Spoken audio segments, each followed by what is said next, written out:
ESPN's Warren McCoy. His passion is football. ESPN radio host Warren McCoy, former player, agent, coach, scout. You know, he's done it all. And in talking to him, I can't believe how passionate he is, not only about football, but about the CFL. He should be calling in any time now. I believe he knows the show starts at 10. If not, we'll remind him, because that's what we need to do. Now, this week, we've got a couple of interesting football games. I guess the one that I think is a marquee matchup only because last year the Grey Cup was played in Toronto, and this week it'll be played in Saskatchewan, and that's a good thing. Saskatchewan is 2-0, and they're coming into the Rogers Centre tomorrow, in fact, to play the Argonauts, and I guess try to establish their superiority within the league against the Argonauts, the first game this week. And next matchup is Calgary against Montreal. We'll talk further about these. Calgary is playing the way Calgary can play. Like the rest of the teams, except for Hamilton, they are 1-1. The Ticats are the reverse, the mirror image of Saskatchewan at no wins and 2 losses. But let's stick with the Calgary-Montreal game. Montreal, wow. Watching the games, I don't think I've ever seen Calvillo as wearing his emotions on his sleeve as much as he has early on in this season. To be frustrated, or at least to appear to be frustrated this early in the season, cannot be a good sign. The Montreal Alouettes obviously have a lot of pressure on them. Calvillo noted that it's the first time he's ever played for a team where a new coach leaves when things are going really well. Normally, coaches leave because they're unsuccessful. But in the case of Montreal, they lost a coach because he was too successful and ended up in the NFL with the Chicago Bears, as you all are aware. Now, that game, I'll give you who I think is going to win a little after we go through all this. Now, we've got the Winnipeg Blue Bombers that were a team. Buck Pierce, well, he must be half a buck by now because he's lost a lot of weight. Some of the consensus suggests that Buck should put some weight back on. I kind of disagree. I've watched him play. He doesn't appear susceptible to heavy hits because of less weight. And I think mostly because he's more mobile. As has been said in some of the broadcasts, one of the biggest problems with Buck, he's very competitive. And by that I mean, instead of, sliding into a tackle, a hook slide, which automatically is him saying, I'm down, don't hurt me. Whereas he tended to go head first, which means the ball's still live, and I'm intending to get as far as I can with the ball and gain as much yardage as I can, so stop me. Well, he's had some opposition players who've advised him that may be ill-advised, that decision. So, yeah, the future will tell what Buck Pierce will be able to handle, whether the loss of weight is an issue for him being hit and not being able to take the kind of hits that a quarterback takes. But between you and I, there's the old axiom in the CFL is that without a quarterback, you can't win. Well, I'm going to add a little qualifier. If you don't protect the quarterback, it doesn't matter how good he is. So, in that sense, if Buck Pierce is protected by the Winnipeg Blue Bomber front line and the offense that's there to protect him, whether it be the fullback, the running back, or, whatever, tight end, whatever, they've got to be there to protect him. And that's really the key to him being healthy. Now, I can see after watching Montreal play a couple of times, the health of Calvillo could be, it could take a nosedive just because he's not getting the kind of protection that he is accustomed to. So the Blue Bombers are playing the Ticats. The Bombers split with Montreal. The Ticats lost to the Argos and then lost again to Edmonton. More about Edmonton later. I owe some apologies to Edmonton football fans who feel I said that Edmonton was a team that was going to have a difficult time in the Western Division. So the Ticats will be playing the Winnipeg Blue Bombers, the Bombers who I think are playing very well. And the most important thing that they're doing well is their defense is outstanding. And they're getting some sacks, and sacks mean that the quarterback is under pressure. And if the quarterback's under pressure, he's not making great passes, and the receptions aren't there. And, don't give a quarterback time to throw, and that quarterback is inefficient. And that happened to Calvillo. Now, this week, they're going to play a different team for the first time because they played already 2 games against Montreal. They'll be playing Hamilton. On the same token and the same observation I made of the Hamilton 2 key personalities within the Hamilton franchise have to be Burris and Austin. And I don't think my Hamilton friend fans will be upset with me saying this because I think they probably noticed it as well. Austin is very upset. He seems passionately angry and frustrated, as does Burris. Ever since that reception at the end of the game against Toronto didn't happen that he thought would happen, you can tell he wants things to go well, and he's got to really let things happen. And I hope the Hamilton team, the organization itself, rally around these 2 guys because these are two very good people. I don't think anybody could say anything really terrible about Austin. Ken Austin is a good man, and as Burris is a fine individual. So I hope that they can work things out. Hamilton's a team that, deserves a break this year only because they don't have a home. And that's got to be tough, too. We've talked about it here on our Argo night that, the Toronto Argos don't really have a home field. They're basically visitors all the time. It's just that they visit the Rogers Center more than they do the other stadiums that they visit.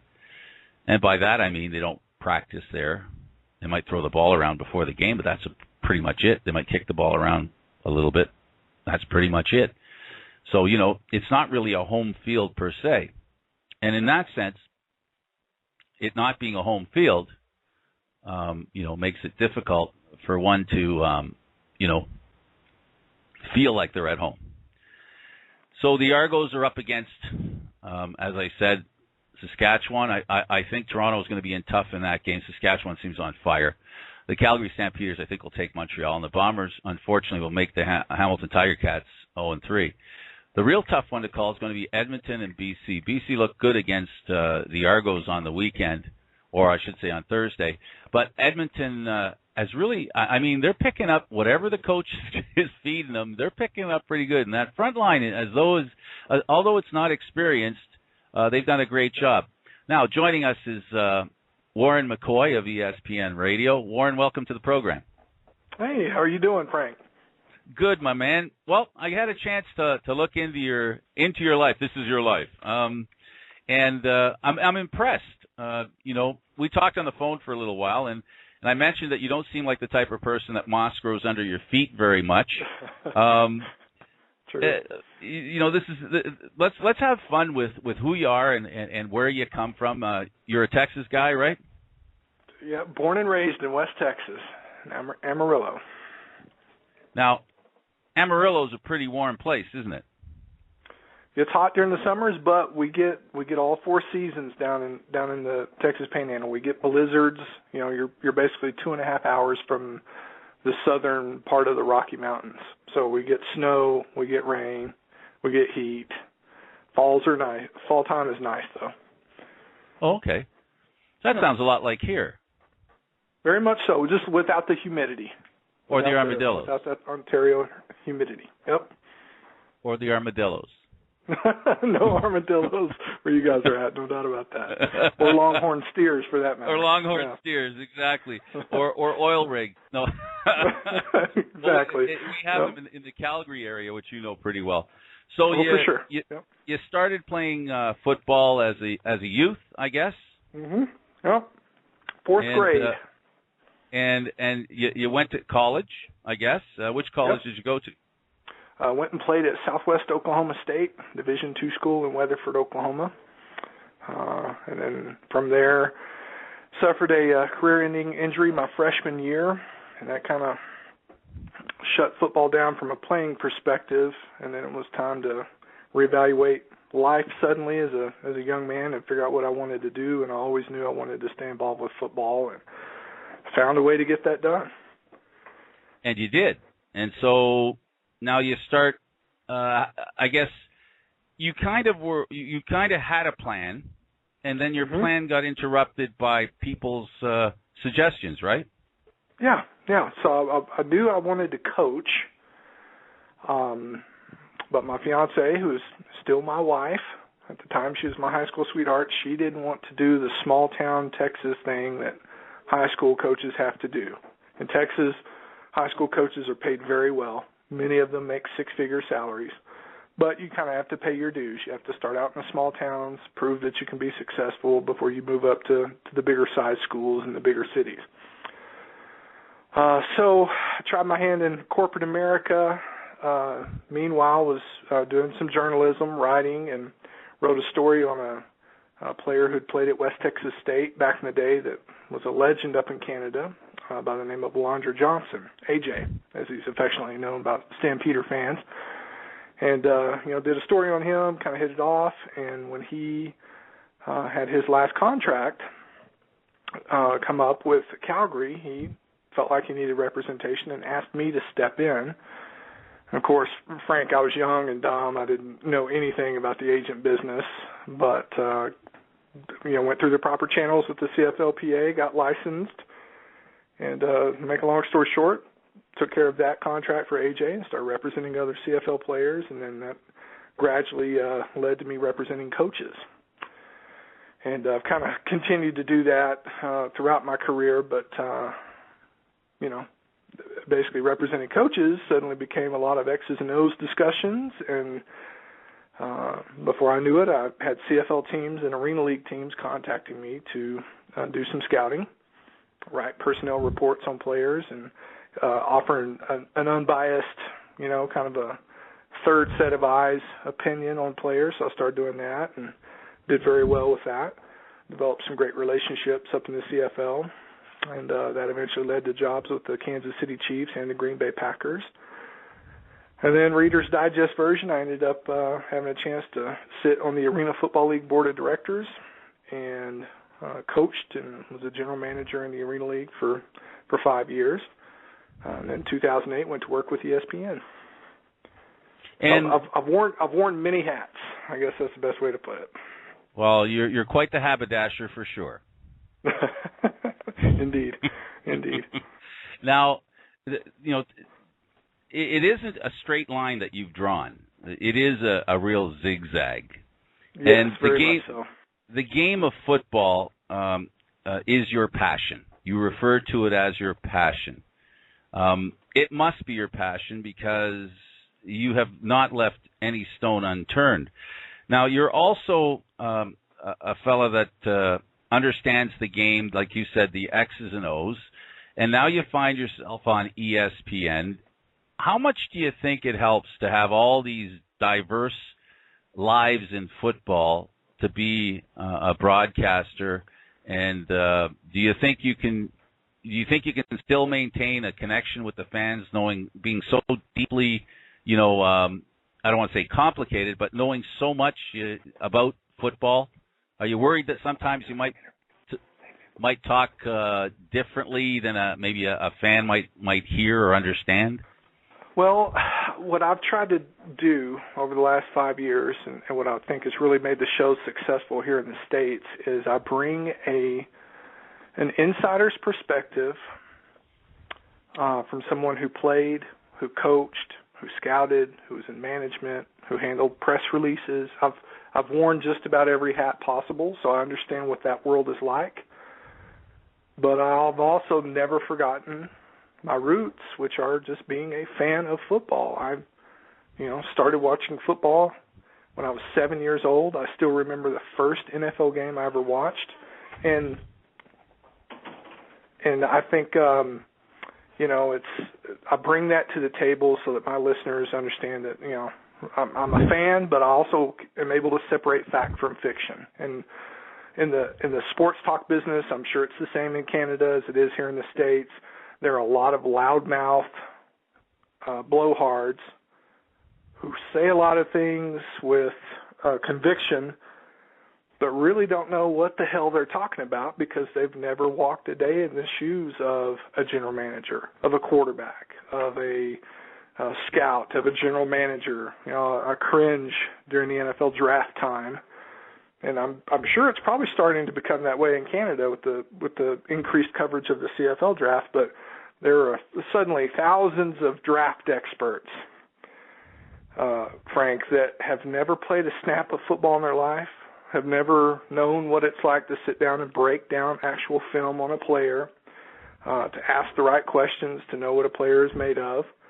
But yet suddenly they're experts because they have a blog. So I try to do my best on my show to separate fact from fiction, but also at the same time let my listeners know that, yeah, I have a unique path and I've worn a lot of hats, but I'm still a fan. And I love nothing more than being able to go to a game and, cheer loud and, boo and, enjoy the emotion, the emotional swings that you'll see during a game.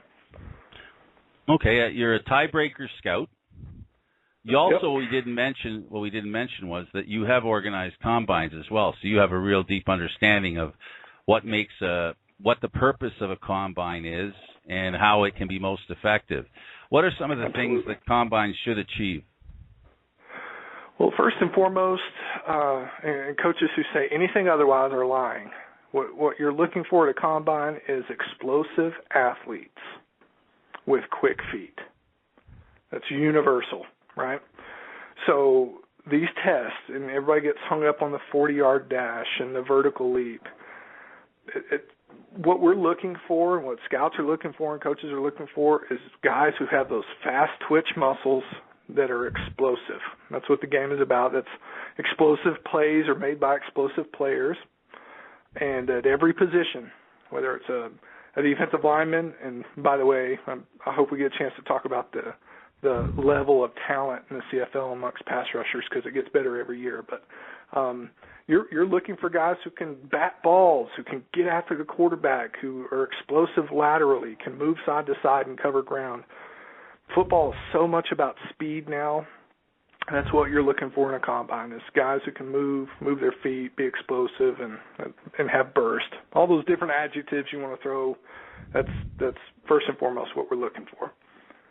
And that's a very desirable quality in the CFL. CFL with the wider field, speed becomes absolutely. a real premium. Yes. Well, the CFL even more so than possibly the NFL. So let's talk about now. So you become a player. You end up now on the radio. And here's the part I'm confused about. Why would a guy who has a radio show in the United States care about the Canadian Football League? You are so far removed from the everyday CFL, I guess. Message window, if you will. I mean, it's not like faxes come flying to your station letting you know on a daily basis. You have to be proactive to find out what's going on in the CFL, no? You do, but you know what? The Internet's a beautiful thing. That's A. B, Commissioner Cohan and company have done a great job in trying to maintain a U.S. broadcasting presence each year. And now this year, not only with games being on NBC Sports Channel, but on ESPN too.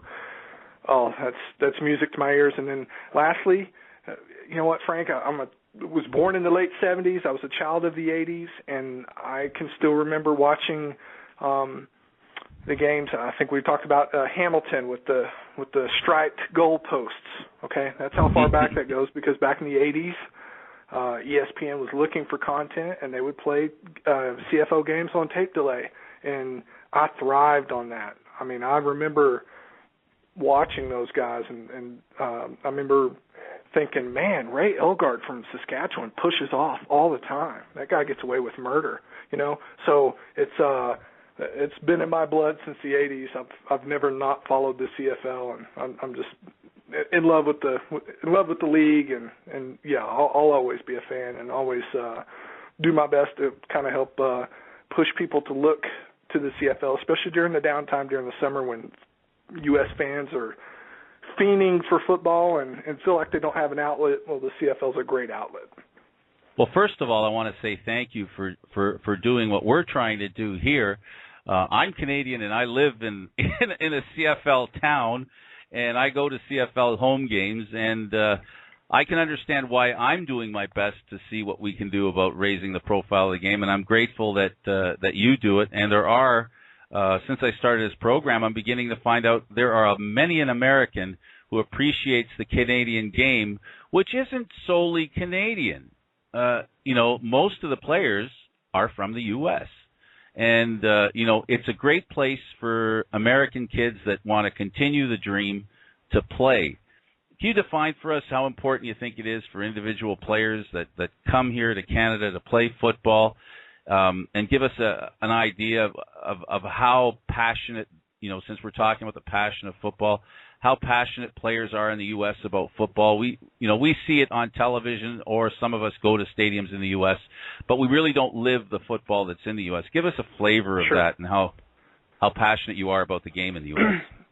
Well, I think maybe the best way to articulate that is to let your listeners up north understand what college football is like in the U.S., okay? These guys, and it may not have always been that way, but now, whether we're talking a small Division II school or Notre Dame, Alabama, Ohio State, etc., being a college football player is a full-time job. Okay, Division I football players get about 3 weeks off from the time their spring semester ends until the time in mid-June when they're expected to be back on campus, taking classes, going through the summer, quote, voluntary strength and conditioning program on campus, leading up to training camp in the season. Every hour of their day is accounted for, either academically or through football. There's pressure. The cost of an education in the U.S. has skyrocketed like so many other things in our country. And in exchange for that football scholarship, those coaches and universities have a lot of money invested in these players, and thus they're going to get every bit of effort they can. So the guys who actually play college football in the U.S. are hard-working guys. Now, not everybody's the same in terms of intelligence level or their character and things of that nature, but you can't play college football in the U.S. without having a strong love of the game.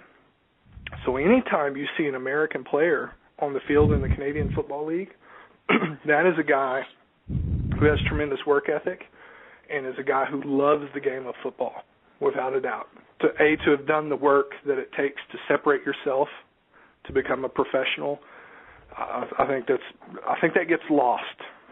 Not only here in the States, but in Canada especially. I think that gets lost. These guys have a tremendous passion for football because it is work. It is hard work to be a college football player in the U.S. in terms of the time commitment. There's a lot of talk about college football and whether it gives back as much as it takes from the players. I think there was even an issue with trying to figure out a way to basically improve the immediate financial benefit for players that are playing now in college football, as opposed to waiting till they hit it, I'll say, big in the NFL. Where is that at in your opinion, and how realistic is it to have a players' association in college football? Players Association is probably unrealistic, but I'll give something, Frank, for your listeners to Google when they get a chance. The Ed O'Bannon lawsuit is gaining momentum, and that is going to determine the future of college football and college athletics here in the U.S. Ed O'Bannon, if people recall, was a standout basketball player at UCLA back in the 90s. He filed a lawsuit specifically to the NCAA, and I believe that EA Sports, the video game maker, is named as a co-defendant. But basically he's saying, hey, you guys have used my likeness. You've made tons of money off of me in this video game, none of which I ever saw. UCLA still sells jerseys with my number. It just doesn't have my name on the back. 2 entities have profited off of me, continue to profit off of me. That stops. I want to get paid. I think every athlete should get paid. So that is going to be a landmark case of epic proportions. I think the NCAA is going to fight that tooth and nail. But when you start tracking the dollars, the television revenue, I think there's a strong case for not necessarily players getting a salary per se, but I think there's a strong case for a split of revenues between all of college athletes and the institution, or the NCAA splitting revenue with the schools, and schools figuring out how to divide that evenly amongst all the athletes, male, female, football, golf, what have you. But you look at Johnny Manziel, Johnny Football, the Heisman Trophy winner from Texas A&M. It is incredible how many of his jerseys are flying off the shelves, not just in College Station, Texas, and in the state of Texas, but nationwide. Whole lot of Texas A&M jerseys that are Johnny Manziel's number that are being sold, and that kid's not getting a penny. And he's involved in some of that litigation to try to change that. So it'll be very interesting to see how it plays out, but it'll play out in the courts. That's clear. How will it affect the leadership of the NCAA? You know what I mean? Isn't that an oxymoron? Leadership and NCAA? I don't know if those two terms go together. You're right. It was a misnomer. How will it change the deck chairs at the NCAA? On the good ship NCAA? Yeah, I think what we're going to see is, I hate to say this, but I certainly don't want to get political on your show, but what you see with the NCAA is kind of a microcosm of the American economy, in that you have a very elite group of people in America that make all the money, have all the wealth, have 90% of dollars in the U.S. are, the property of 10% of the citizens. It's really very strange. In the NCAA, the number of dollars that they bring in is astronomical, right? So right. I think if things go the players' way, it's just you're going to see an evening out, a distribution of wealth, so to speak, that I think will be a good thing for college football, a good thing for college athletics, good thing for fans. The one thing that hasn't been mentioned and nobody's talking about, the cost of going to a big-time college football game in the SEC, the Big 12, steadily rising. It's very expensive. If you want to get a ticket to watch Alabama versus Texas A&M, September 14th in College Station, it's going to cost you about $612 to get a ticket. You start doing the math on a 90,000-seat stadium that will be sold out, somebody's making a ton of money, and it's not the players. So I think you'll see a leveling of dollars and how they're distributed. Now, you may wonder, in terms of affecting leadership, I don't know that it's going to have a negative impact on the NCAA per se. I just think we're going to be talking about dollars being dished out. Yeah, okay. I'm just thinking that it'll be the kind of there are different. Well, look what happened here. To use hockey as an example. They had the president of the Players Association, or the main representative for the Players Association. The character of that person is defined by the challenge that they're up against, and I think that's what's going to happen with the NCAA, is that whoever's going to be, again, that oxymoron, the leadership of the NCAA is going to be reflective of the battle that they're going to be having, I suppose. The reason I mention it is that it has an impact on the Canadian Football League and football players in general. Here in Canada, the players don't make that much money. It would make a big difference to these players to come here, and prior to most of them play football just because they love the game. They're not making, most of them aren't making six figures here in Canada. Right. And the reason I brought that up is that these players could end up being rewarded for their college contribution and then play in the CFL without concerns about having a second or a third job. because economically these guys have made such a large commitment to the game and have really not drawn as much from the game as the game has taken from them. And I'm not some socialist here. I'm just trying to point out that it would be better for the football players and the game of football, because a lot of players would not be so, how can I put this, so desperate to play for a little bit of money, rather continue playing that part of them that wants to play because they love it so much. It would be great. I guess maybe I've developed a personal relationship with some of the players, and I feel for them more than just players now. I feel for them as people. I don't think that's any different than I would feel for hockey players or basketball players that aren't getting from what they're doing what I consider a reasonable reward. How does that affect the character of the players that come to the CFL, in your opinion? It's a great question. It's an interesting topic.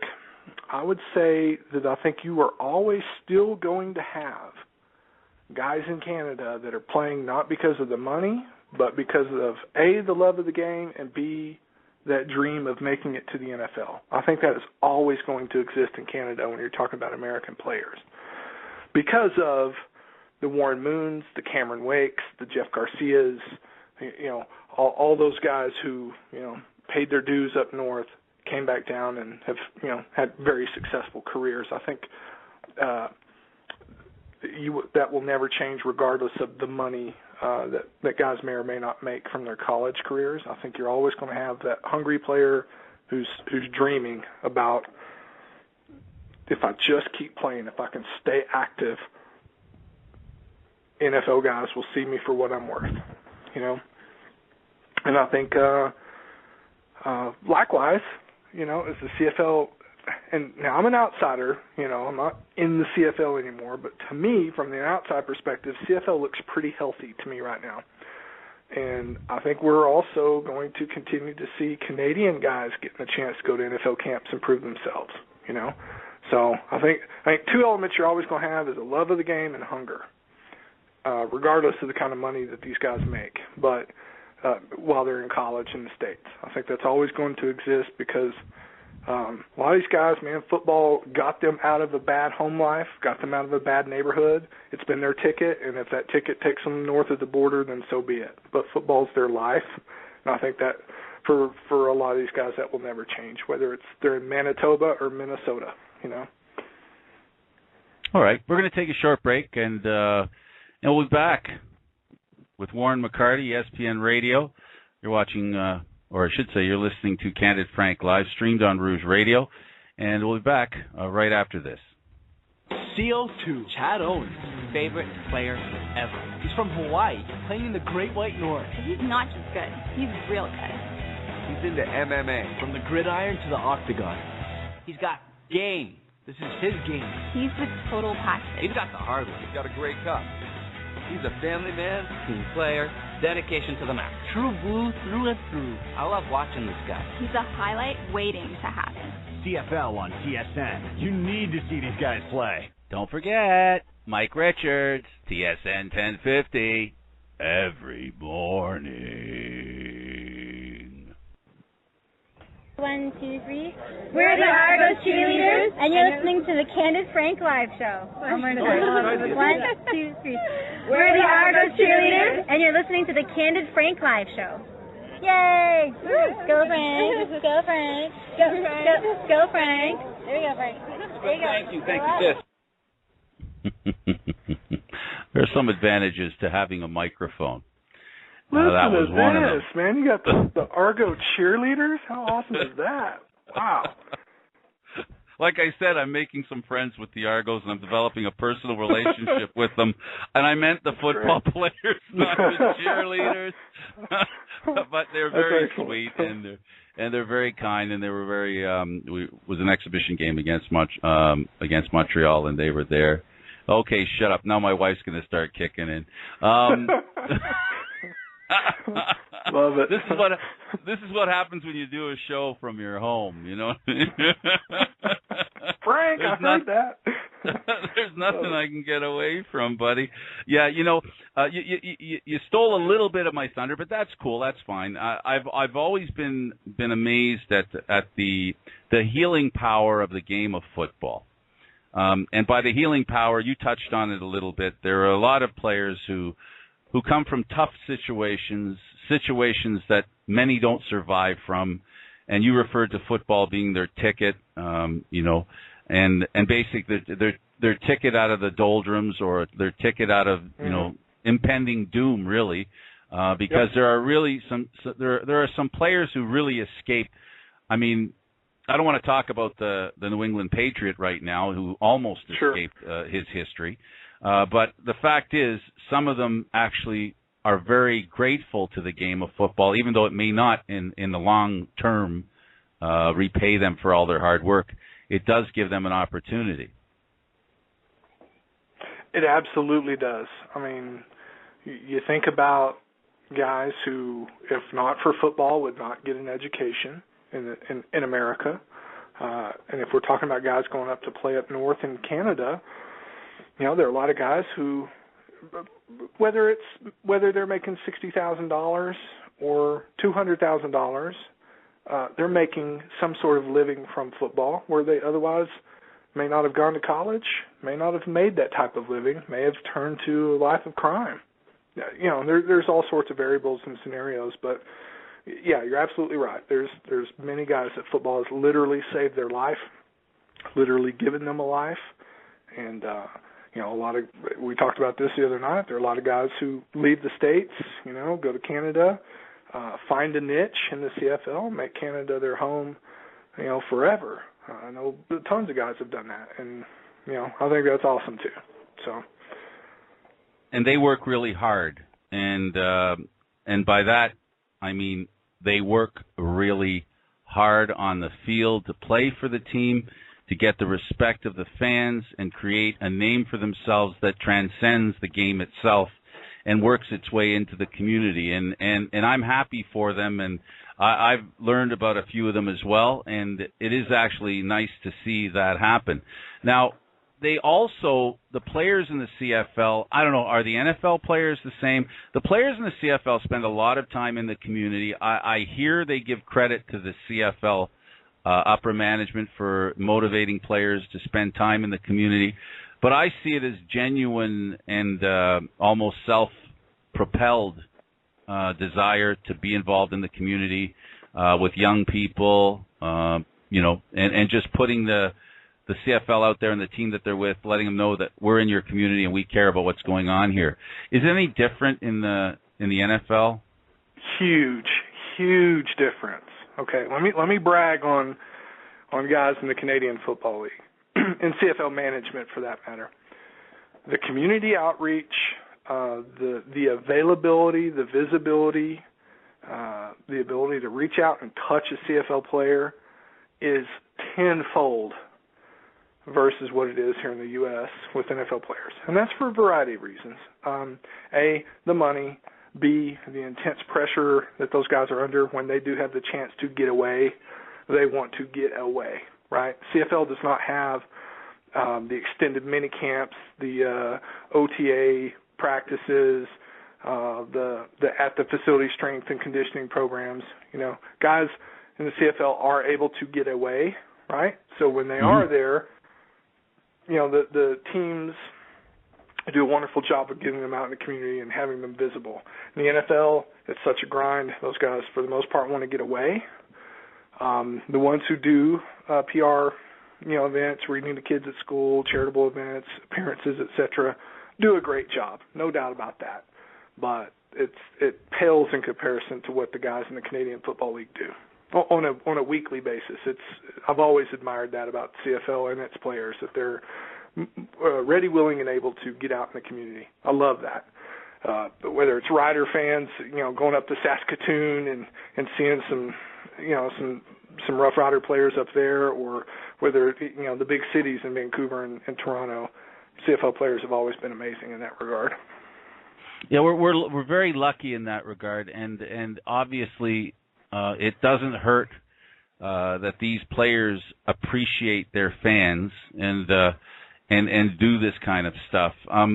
You know, I amaze myself sometimes when I go to the football game. You're talking about the players, the kinds of individuals that make it in football.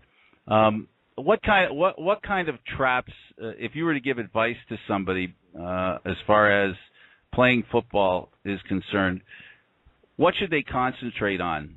If you were giving advice to a younger player, whether they're planning on playing college in Canada, the U.S., or the CFL, NFL, what are some of the main things? We talked about speed being something and that explosiveness. Are there any other things, qualities, personal qualities that people, should be aware of if they're interested in making a football career for themselves? Absolutely. I talk to kids that go through my combines and camps about this a lot. I talk to a lot of college players when they're thinking about, trying out for the CFL or the Arena League if they know that they're not going to get a shot in the NFL right out of college. I talk to them all the time about two things, and that is their daily work ethic in terms of, what they accomplished that day to make themselves better. Just a brief synopsis, I basically tell guys that when they get ready to go to bed at night, ask themselves one question. That's a very simple question, and that question will tell them on a daily basis whether or not they're doing what they're supposed to be doing, and that is, did I do something today to make myself a better player? Whether it's, strength and conditioning work, or watching film, or speaking to a coach, or watching a game on TV and watching a specific guy who plays that position, or reading, an article about a player that plays your position or a coach that you admire, something related that will educate you either mentally or make you better physically. What did you do that day to make yourself a better player? And if you can answer in the negative that you didn't do anything, then you've wasted a day. And that day you wasted might not have been wasted by another guy who wants your job and is going to be competing for that same job with the Calgary Stampeders a year from now or whatever. Or for a high school kid, there's another dude who didn't waste a day that wants your scholarship. So I always try to plant that seed in the back of your mind. What did you do today to make yourself a better player, whether it's mental or physical?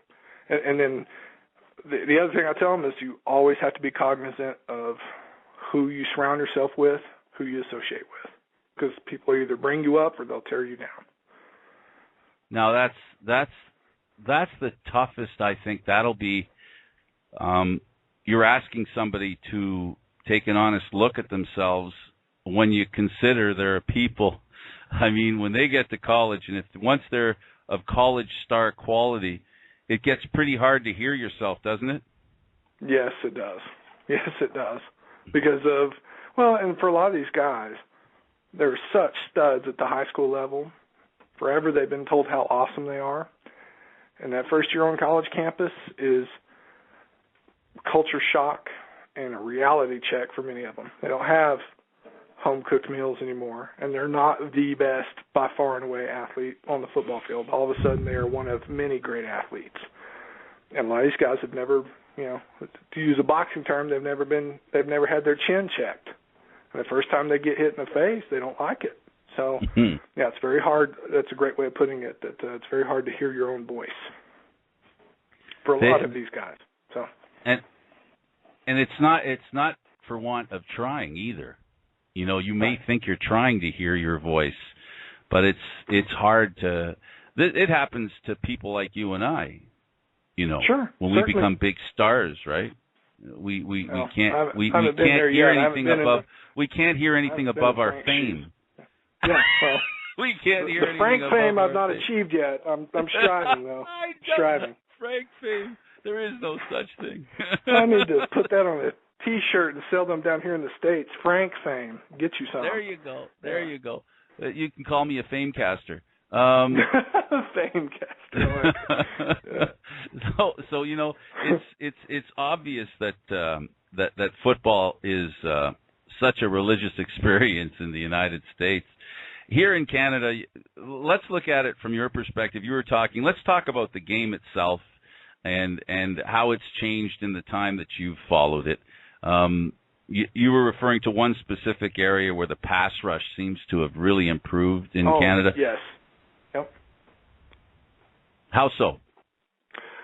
Well, from two perspectives. So that defensive line and, cornerbacks, I guess, as well. But the defensive line having to line up a yard off the ball, when I first started in the scouting business, I always thought, gosh, it's such a disadvantage for the defense, because you think about short yardage run plays, especially down inside the 5-yard line.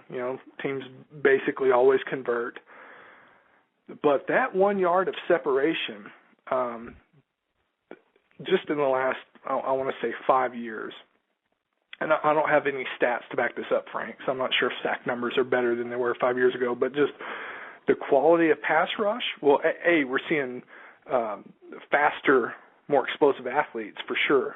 But now those faster, more explosive athletes that are playing D-line in Canada have a yard of extra momentum. They get an extra step of momentum, an extra step of explosiveness as they blow into that offensive lineman, right? And if you think about it like this, here in the States, maybe there's 6 to 7 inches of separation from an offensive lineman and defensive lineman, maybe 10 inches to a foot, just based on how far off the ball the defensive line is. And so you don't necessarily have a lot of room to build momentum before that offensive lineman can get their hands on you. In the CFL, you've got an entire yard. That's tremendous. So, in your first segment, I know you were talking about the importance of being able to protect a guy like Anthony Calvillo and Buck Pierce in Winnipeg. That's getting tougher and tougher every year for CFL offensive linemen because these defensive linemen are tremendous athletes. They've got a yard of separation where they're building up some speed and momentum. So I've certainly have seen that change, no doubt. And I'll also say the interior linemen, many of whom are Canadian players, I've seen those guys get bigger, faster, stronger. Back in the day, Doug Brown was like the exception to the rule. Now it looks to me like there's a whole lot of Doug Browns in the CFL in terms of Canadian guys that are really good interior defensive pass rushers. The fact remains that Canadians are, I guess, pigeonholed as either offensive linemen or backups, and then of course, depending on what position, there's a real good Canadian. They got to find another Canadian that plays as well as that guy, or as close to as well as that guy because of the ratio. How confusing is that for you as an American football fan? And do you see it as a complication for making the game a better game? That's been a hotly debated topic, even when I was scouting, because, of course, the inclination is you want to get the best 42 dudes on the field or, whatever it is, 45, whatever it is they're doing now on game day in the CFL. That's not the way it works, right? Because if it was the best 42 dudes, 39 of those guys might be Americans if coaches had their way, right? That's not the way it works. However, I don't know, Frank. I know it probably seems to your listeners like I'm just bragging on Canadian guys in the CFL, but the Canadian players are better. The athletes are better, right? Andy Fontuz was real close to making the Chicago Bears a few years ago, and I look at the young Canadian receiver that kind of had the breakout game against Montreal week 1 for Winnipeg, Jade Etienne. That kid can play. Once he starts to develop confidence and stuff, athletically, that kid can run, he can jump, he can catch. I see tremendous growth from Canadian players. They're not there yet. There would always be an American counterpart that I could go find that would be better. But in terms of growing the sport, making it better, I think those rules are always going to be in place, and I think they should be in place. Trust me, it was frustrating when I was doing personnel. We talk about, we kind of have to have 7 starters that are Canadians, which I think is really more of an understood gentleman's agreement than I don't know that that's an actual written rule per se, but we've got to have our 19, and we have to have our 7 Canadian starters, and worrying about the import non-import ratio and all that stuff. But at the end of the day, for it to be truly Canadian, for it to be, in order for there to be a packed house at, in Regina, you're going to have some Canadian guys, and rightfully so. It's the Canadian Football League. And for Americans, it's a privilege to have another opportunity to go play for a paycheck. And I think the guys who understand that, get that, appreciate, what it's like for a Canadian guy when everybody's supposed to play hockey in Canada. Mm-hmm. So these guys that play football that are Canadian football players, they clearly love the game too. So at times it's frustrating, but it is the right thing. I think the ratio is right. I think it's right in terms of the health of the Canadian Football League to ensure that there are always Canadian players on that field.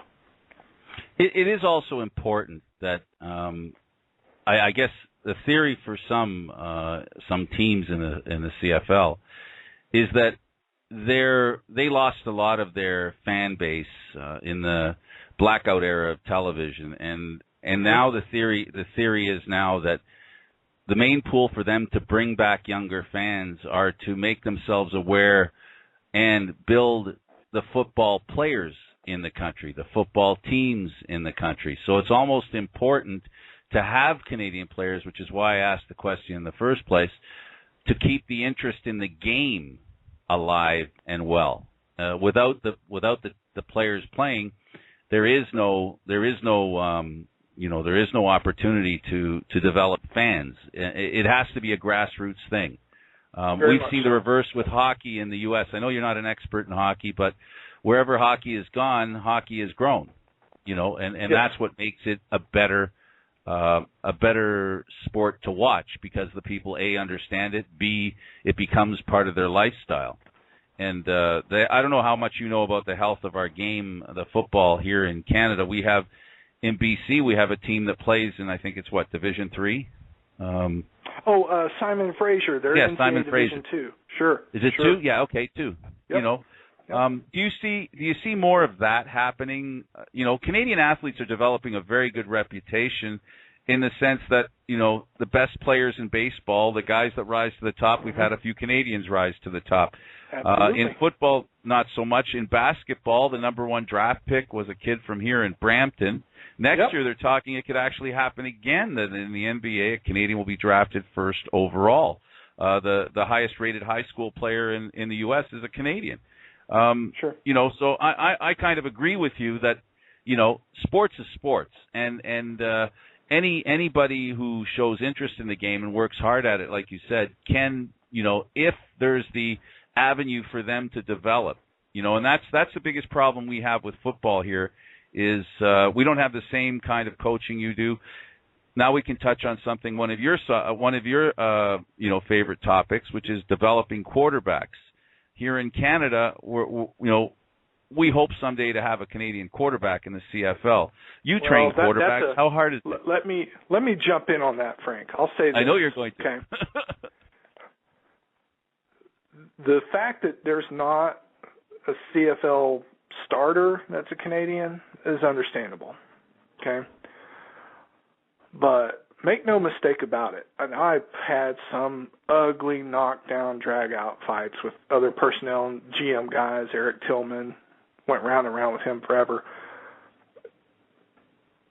CFL GMs and CFL coaches will bring in American quarterbacks that aren't any damn good in lieu of signing a Canadian quarterback and giving him a shot.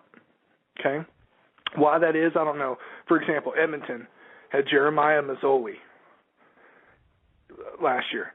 Anybody who ever watched his career at Oregon, and then the 1 year he played at Ole Miss, and then the 2 days he lasted as a quarterback in San Francisco before they moved him to fullback, knew that guy could not play quarterback at the professional level.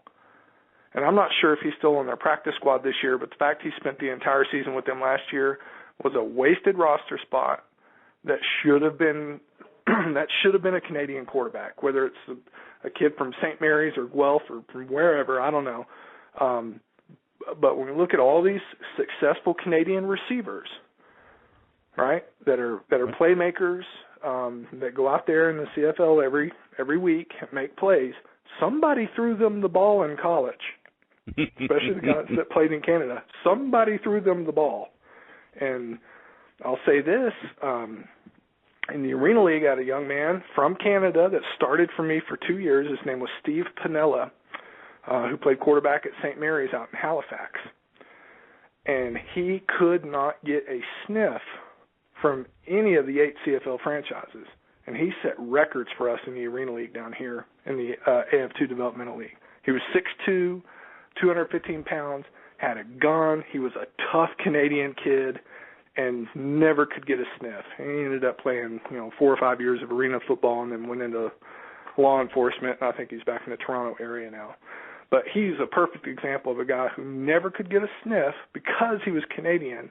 And yet every year the CFL GMs and coaches will bring in quarterbacks from the States that just can't freaking play, and certainly can't play in the CFL, where you have to be accurate, you have to have a strong arm, quick release, see the field.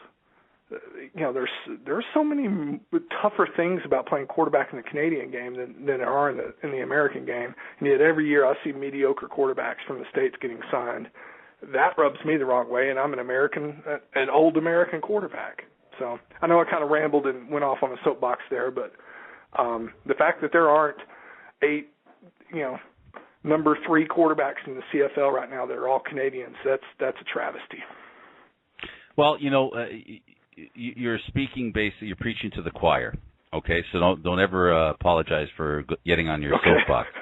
I have to tell you that we've got some young kids. The CFL is trying to write that. I don't know if you're aware of the program where they're bringing in college-age players to training camp in each of the CFL cities with each of the CFL teams.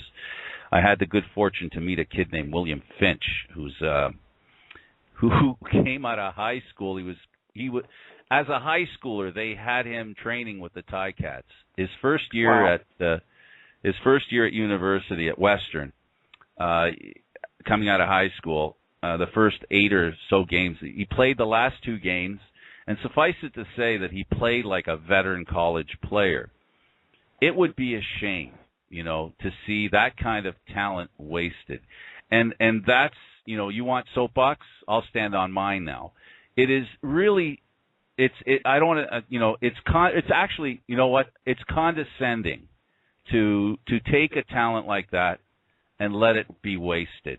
Especially in a league that is so-called Canadian, and not give a Canadian kid a fair chance. Now, is it the blame of the CFL for that? I'm not sure. Is it the blame of the teams? I'm not sure. But unless somebody grabs the bull by the horns, I hate to use a Texas term, grabs the Texas Longhorn by the horn, nothing's going to change. And you mentioned a very important number. I don't know that they couldn't make a third quarterback be definitely Canadian, and they couldn't. Oh, okay, let's back up here. How could they fix it? How could they fix it? Very easily. We're not talking 32 NFL teams with 31 billionaire owners, and then the guys who represent the Green Bay fan base. We're talking about 9 teams with Ottawa. 9. You get the 9 owners in a room, the CFL governors, and you say, you know what? We'll keep the X number of Americans per roster. That's fine. Because right now it's X number of Americans, and then the rest are Canadians, and then the 3 quarterbacks, they don't count. Well, all 3 end up being Americans, right? Well, let's say we add 1 American to the regular roster. You got 3 quarterbacks. 1 needs to be Canadian.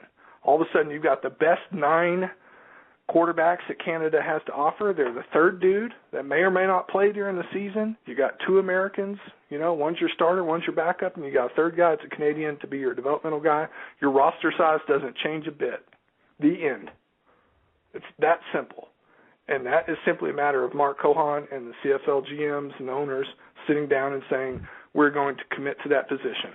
Because I think if you really look at it, you're doing college football in Canada justice. You're doing junior football in Canada justice. And more importantly, let's be real. Let's go look at rosters. Other than Winnipeg, when does a number 3 quarterback ever actually get in the game unless it's a blowout, and you want to get a guy Was that a series reference? or two? I'm not letting that go by. Was that a reference to Buck Pierce or half a Buck Pierce? Hey, man, look, everybody loves Buck Pierce for 2 quarters, right? It's a whole lot of fun. That's why I said he's half a 18 Buck games? Pierce. Man, come on. Hey, I threw this out there at you yesterday when we were talking. And Drew Tate's got his elbow thing now, and Buck Pierce lost 25 pounds, and every time he gets hit, he's like limping, and there's a shoulder, there's a knee. Dude, Eli Manning and Drew Brees, over the last 8 NFL seasons, they have combined to miss 1 football game, and that was Drew Brees sitting out during their Super Bowl campaign when they'd already won their division. 8 years between 2 guys who throw the ball all the time. You can't get Buck Pierce and Drew Tate to play 3 games in a row. It's gross. Well, it is what it is, and I'm a firm believer of, as we discussed then, winners win, losers lose. Players who get hurt. Yep. Players who stay healthy. It's just the way it is. It's unfortunate, but everybody's hoping that this is the exception, and I don't blame Winnipeg for hoping that Buck Pierce is the exception. He's an exceptional quarterback. He's great when he's playing. Yeah, I can watch. Sure. Yep. I've enjoyed both his games against Montreal, and he did a marvelous job with them with a decent amount of protection. And as you heard me say at the beginning of the program, you need a great quarterback in the CFL, but you also need to protect them. Yes. Very much so. You don't give a quarterback time to pass. He ain't gonna pass. He's gonna fall down and be under somebody. Especially when you only have 2 downs to get 10 yards. It's a big difference, Imagine if they'd have changed it to meters being Canadian. That would make it tougher. How about I'm that? glad we stuck to yards. I'm glad we stuck to yards. So, Frank, but just to get back to the point about Canadian quarterbacks, it is an easy fix. Mark Cohan sits down with the CFL GMs and their ownership group, all 9 of them. Get the 9 head coaches in there. You got, 30-something dudes. You add a Canadian quarterback to be your 3rd guy, the end. It's that simple. You can't tell me you can't find 9 worthy Canadian quarterbacks in the country that aren't, that wouldn't be worthy of being a number 3 in the league. Well, when you consider that a lot of number 3s never see the light of day anyway. Exactly. There's no risk, but yet you might find some reward, But this might be the one year that they can't do it because of the expansion. The Argos are keeping. I haven't been to practice for about a week, but they still have 5 quarterbacks in camp. And one wonders why one can't be Canadian. Well, I'm not ready to do cartwheels about Jim Barker for one thing. I know they hoist the Grey Cup and did it at home, and the 100th Grey Cup and all that, but. Sometimes I wonder if they win in spite of Jim Barker's antics. But to have now you've got Ricky Ray. Good Lord, you need 3 quarterbacks. I mean, and especially once the season starts, so many fewer reps. Okay, it's more about sustaining yourself rather than pushing and thriving. Right now the games are real. Now the bumps and bruises hurt that much more. You're getting through those 2 or 3 practices a week. You don't need 5 guys. That's silly. It's absolutely silly. Well, they had that about a week ago. I'm sure that probably has changed since. But having said that, all right, so the quarterback issue in Canada, we have the talent. You believe we have the talent. You believe there is a solution. Yes. And someday maybe you'll be heard or somebody will come up with the original idea that they didn't hear here. But, regardless, hopefully that does fix itself. Now, if we were to define where Canadians have made strides in football in recent memory, where would that be, positionally speaking? Receiver, without question. I just see so much talent at the receiver position that are Canadian players, Well, let's take Andy Fontouz, for example, right? Leaves Saskatchewan, goes to the NFL, doesn't make it with the Bears, lands the big deal in Hamilton. But he was close to making that roster, right? Well, 10 years ago, were there any Canadians getting a chance to to play in the NFL, much less lasting until the final cuts. I don't think we can say that. I mentioned the Jade Etienne kid. Just the Canadian receivers aren't just slow possession guys anymore. You get some guys with some size, you get some smaller players as well, but they can all run.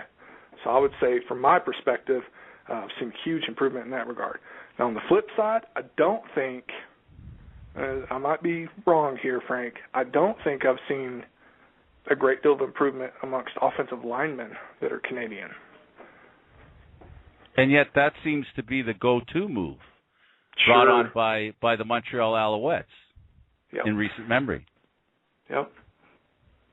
Okay, we've got all of our skill players Americans, make the offensive linemen all Canadians, but I don't know that I've seen any awesomeness,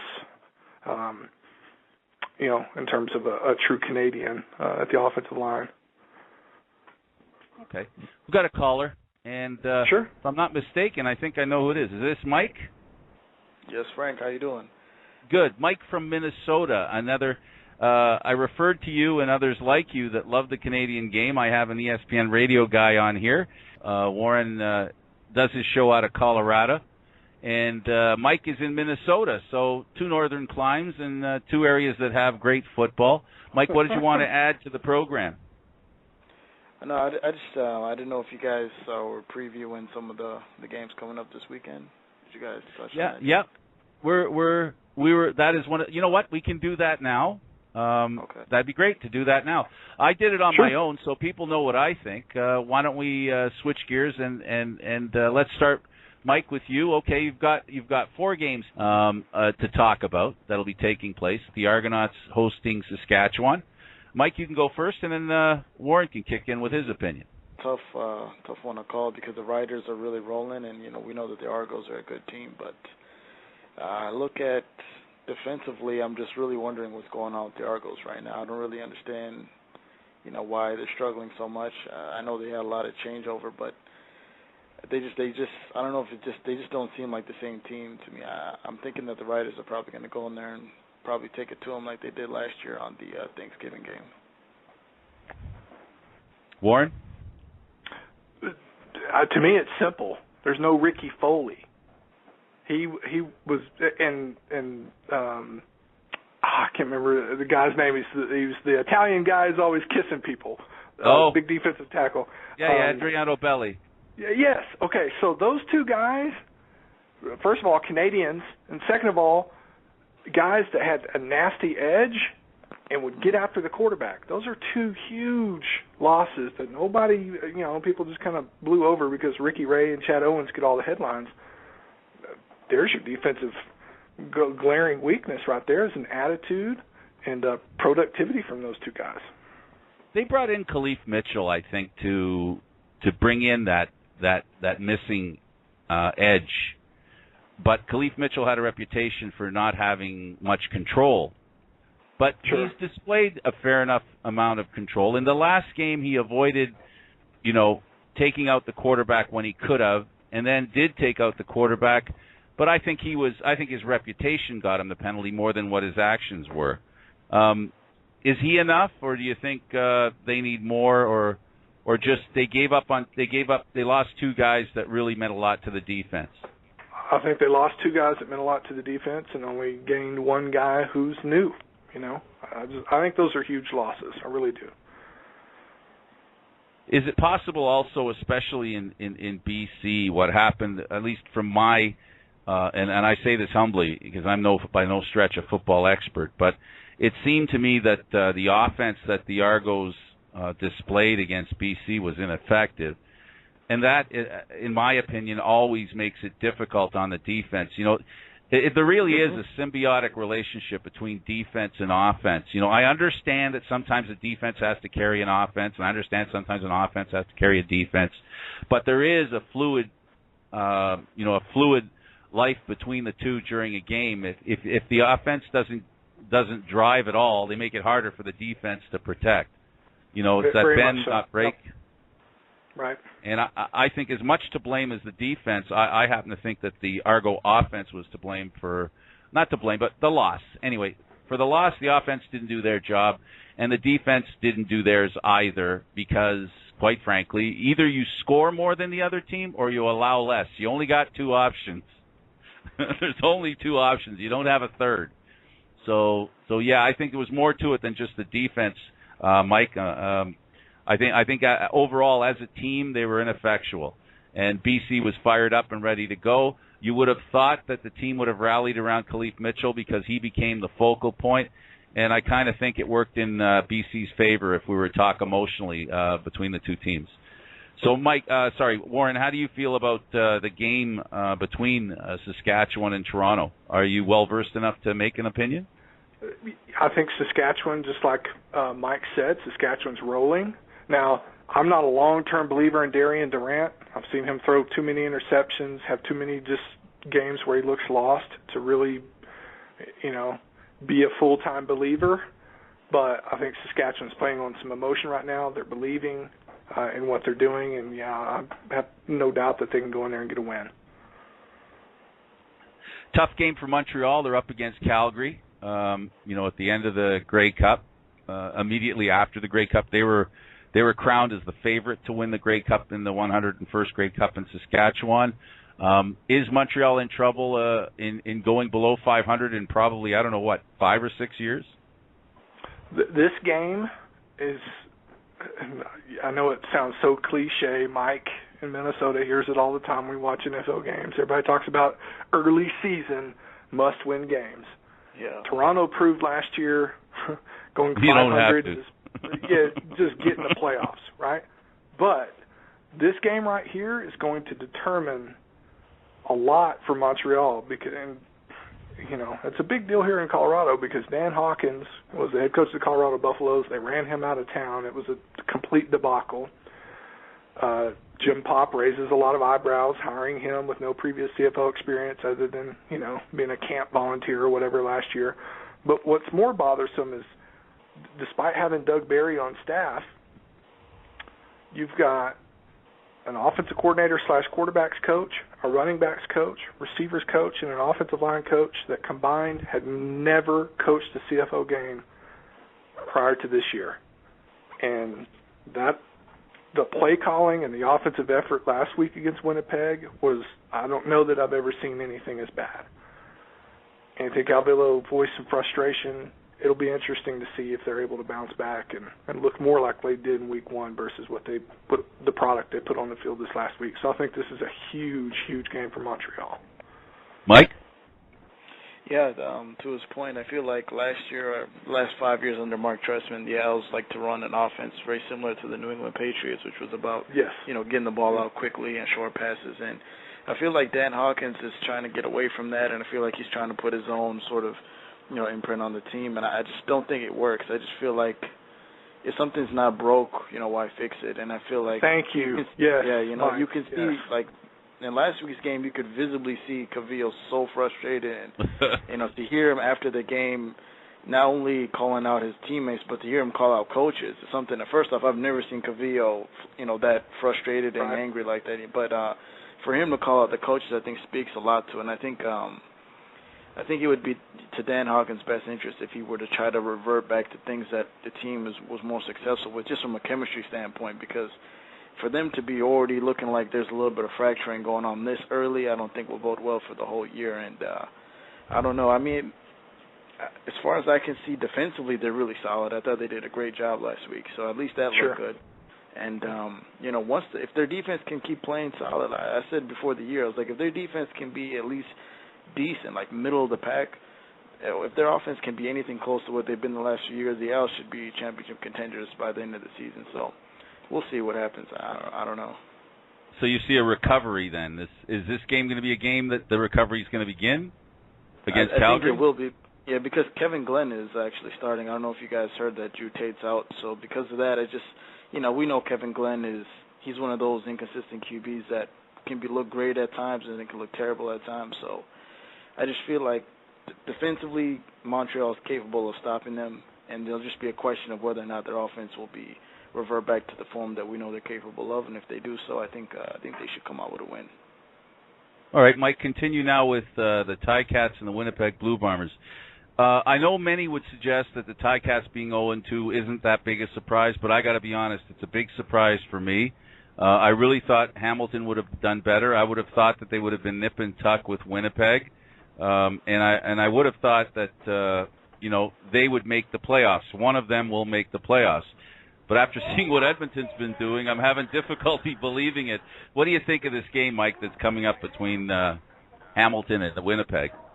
Well, first off, I'd just like to say I think Warren would agree with me on this, that what happened last week, that game at Guelph, I mean, that stadium situation is a joke. I mean, having 12,000 people at a professional football game, the stadium looked like they were playing in a high school in Texas, and it was just, I just think the Ticats have no home field advantage whatsoever. And Absolutely. Because of that, the Bombers' defense, we saw how, to me, they look like they're the best defense in the league, and the way they played against the Owls last week, if they can continue that same pressure on Burris, we know if you can get in Burris' face, he'll throw interceptions. And if they can cause some turnovers, we know that Hamilton's defense is, really suspect. So I'd expect Pierce and particularly Chad Simpson, the running back, to have a big game. And if the defense can help them, get a couple of turnovers, give them good field position, I think the Bombers should go in there and win pretty handily. I don't think it'll be that difficult of a game for them. Warren?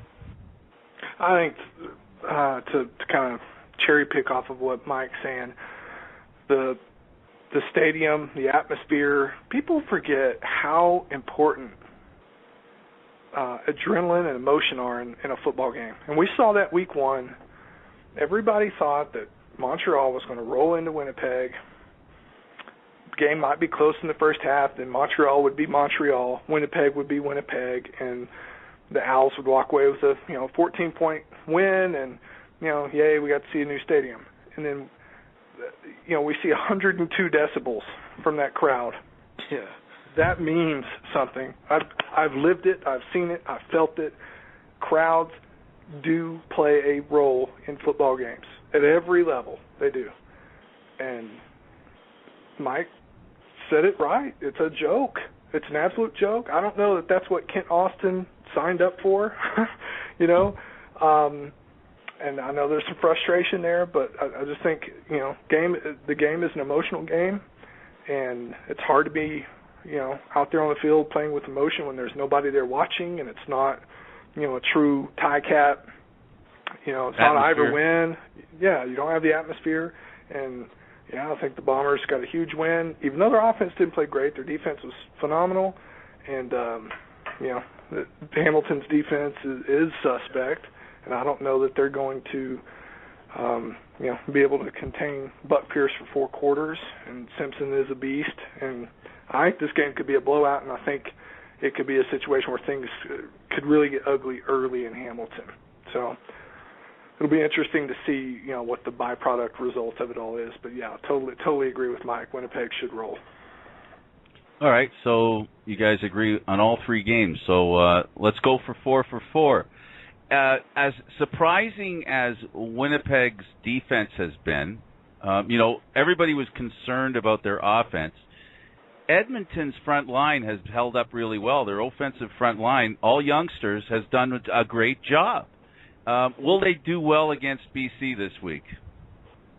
Mike, you can go first, I guess. Okay. With Edmonton, just in general, when I look at them, I'm not sure what I'm looking at, because in week one they looked terrible against Saskatchewan, but now the Riders look like they might just be the best team in the league, and then last week they looked pretty decent against Hamilton, but Hamilton could end up being the worst team in the league, so it's hard to really gauge where they're at. I mean, for them it all comes down to Mike Riley, and is this guy really going to become their franchise quarterback? Because they've been searching, and if this guy can, be anything that resembling that, he doesn't have to be elite, but if he can just be a solid quarterback, that's all they need. I mean, their defense is strong, they're sharp, they get a lot of pressure off the ends from Marcus Howard and Odell Willis. They have one of the best linebacking cores, anchored by J.C. Sherrod in the middle, who I think is the best defensive player in the league. And I don't know. BC, to me, they seem like, I don't know what it is. They just don't look like the same team they've been the last 2 years. I don't know if they're a step slower on defense. I know they look good against the Argos, but I think that was more of a product of the Argos having a bad day. And offensively, I just feel like Travis Lulay is a little bit overrated. the last, year and a half, he hasn't looked quite as good as he did in 2011. I think defenses are starting to get a more grasp of how to how to go at him. I think the book is out on how to stop him. And I just think if Edmonton defensively can step up and just slow down Andrew Harris, who's the key to their offense, that's all they need, I think, because on the flip side, I think they know how to, go after BC. We saw them last year pull off a couple good wins against them, so I'm picking Edmonton by a touchdown. Warren? This is what we couldn't go 4 for 4. It just couldn't happen. Right? It wasn't supposed to happen. I completely disagree. I think Mike Riley is a franchise quarterback. I don't think he's surrounded by a whole lot of talent. I do like how the offensive line played last week. And by the way, a lot of us here in the States have the clip from YouTube of the big 6'11" offensive lineman blowing up the guy off the interception. I threw that up on Facebook. I'm like, this is the CFL, baby. They don't have offensive weapons that scare people. Fred Stamps, you know what you got with Fred Stamps. Guys out of the backfield, it's kind of running back by committee. I don't think he's blessed with, especially look at from the Canadian perspective, he doesn't have an Andy Fontouz. He doesn't have, a go-to Canadian guy as well. I don't think Mike Riley is surrounded by a whole lot of talent. I think that's why they haven't just been astronomically awesome on offense in the first 2 weeks. I just don't know if they have the talent to be awesome offensively. In terms of BC, I think Travis Lulay is the real deal. I think he's an outstanding quarterback. I think they missed the veteran presence of G-Roy. He's not there anymore. And for what he might have lost in terms of a step, I think it's kind of the NFL Ray Lewis factor. For what he might have lost athletically, I think there's something to be said for in clutch situations being able to talk to other receivers on the sideline. Hey, guys, I'm seeing this. This is open. This is not. We got to focus on this. Play suggestions, just things of that nature. That veteran presence not being there, I think that hurts more so than maybe what Wally and company thought. But I think BC wins this football game. I think Edmonton's got a long way to go offensively before they're ready to be a contender. And I think that gets back to personnel, and I don't think they've done a good enough job surrounding Mike Riley or Kerry Joseph or whoever it is that's going to play quarterback for that team. I just don't know if they have the weapons to be awesome. My feeling is really simple. It's all going to come down to whether that young offensive line can hold back the BC defense. If they can't, it is going to be a BC victory and an easy one if the offensive line buckles a little bit under the pressure. The biggest football term that anybody can say, and it's the most important term in football as far as I'm concerned, it's about bending and not breaking. And the inexperience of Edmonton, I think, is going to cause them to break where BC has the experience. And you guys are right. They don't have the same tools that they had last year, or aren't as efficient as they might have been a few years back. But I don't think Edmonton's ready to take on a team that I think is a lot better than they even showed against Toronto. So it's going to be tough for Edmonton, that game. But then again, they've surprised. They may continue. All right. So the beautiful thing about the CFL, every week, you never know. you don't know. Mike, you got a question for Warren that I may have missed? I'm sure there's about 10 or 12 that I probably missed. No, I tuned in a little bit later, but I felt like, I guess, Warren, how do you compare the CFL to the NFL? Is there certain aspects of the CFL that you prefer over the NFL, or what is your position on looking at the two leagues? Well, I spent time in scouting in both leagues. The thing I like about the CFL is the pace of the game. Mm-hmm. The 2 and out, okay, boom, we're going to punt. Just that one less play. I like that, actually, because I think special teams oftentimes get overlooked here in the States, both at the college and NFL level, whereas special teams are a huge part of the game in Canada.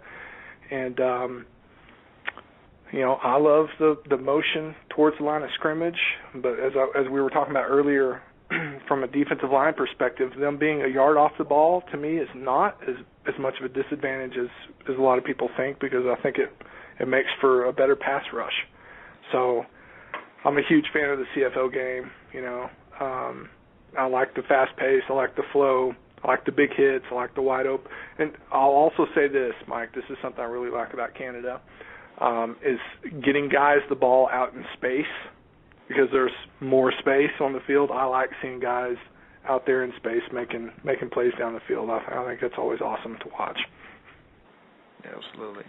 I just, it's kind of sad that, I know Frank talks about this at times, that people in Canada haven't really embraced the game, and, especially in cities like Toronto and Vancouver, they sort of look down at it as kind of a minor league thing, which to a degree I can understand that, but I just felt like, when you look at places like Saskatchewan and Winnipeg and you see the fan support there, and especially, in week one in Winnipeg with that beautiful stadium, you just, I just see the potential for the CFL. And with this new TV deal, I think, in 5 to 10 years, we could be looking at a league that will, never be at the same level as the NFL, but I think will be at a level that people can look at and, respect and say, okay, this is a legitimate professional football league. So, I don't know. Just want to throw that out there. I think I agree with you 100%.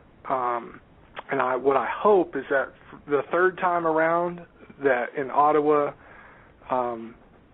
people there embrace it like it's embraced in Winnipeg, like it's embraced, in Regina, and that we had to add a market to the CFL that people are on fire for. You mentioned the tiny crowd at Guelph for the Hamilton game. I think this year's going to be a wash. Right. Once they get their new stadium, I think we see Steeltown come back and support the Ticats. Let's hope that that's the case. And then, maybe those cities, those communities supporting their teams like they always have, throwing Ottawa into that mix, maybe that puts a little more pressure on BC fans and Toronto fans to step their game up as well. And Montreal, I know it's a smaller stadium, but they always play in front of a packed house. But you're right about the two most cosmopolitan cities in Canada, so to speak, not really supporting their teams. I would like to see Argo fans step up, no doubt. BC fans as well. Well, we're trying to do our part with the Argo lifers. I'm gonna dial out right now, guys. Don't worry, but I'm dialing one of our fans that's asking to be on, and then I also am going to bring in a buddy of mine that I went to school with. Is it reaching? Let's see. Well, anyway, and we're going to talk a little bit about boxing, MMA type stuff for the last. Good evening. Hey, Chris, how you doing? I'm good, Frankie boy. How's it going? You got a question for our guest, Warren? Yeah, not quite actually. It was I was listening to the show intermittently, but I just wanted to get on and tell you, man, what a great time I had 2 weeks ago. My first Argo game, well, my first official season game. It was a wonderful time. It's a totally spectacular game. Ups and downs in first quarter, first half, losing and then coming back and pulling out and winning it, and just being a part of the Argo Lifers section and soaking in the whole environment. It was quite fantastic. Everything it was sold to be. Yeah, gentlemen, Chris is one of the guys that I joined this group last year and became a season ticket holder with the Toronto Argonauts, and more importantly, a viewer of the CFL, because it isn't just about the Argos, because they can't go on the field by their lonesome. There needs to be another team on the field. So it's been an enjoyable experience so far, and we brought Chris in this year. He's a new Argo fan, new CFL fan, and he's just relaying his first experience watching a football game live.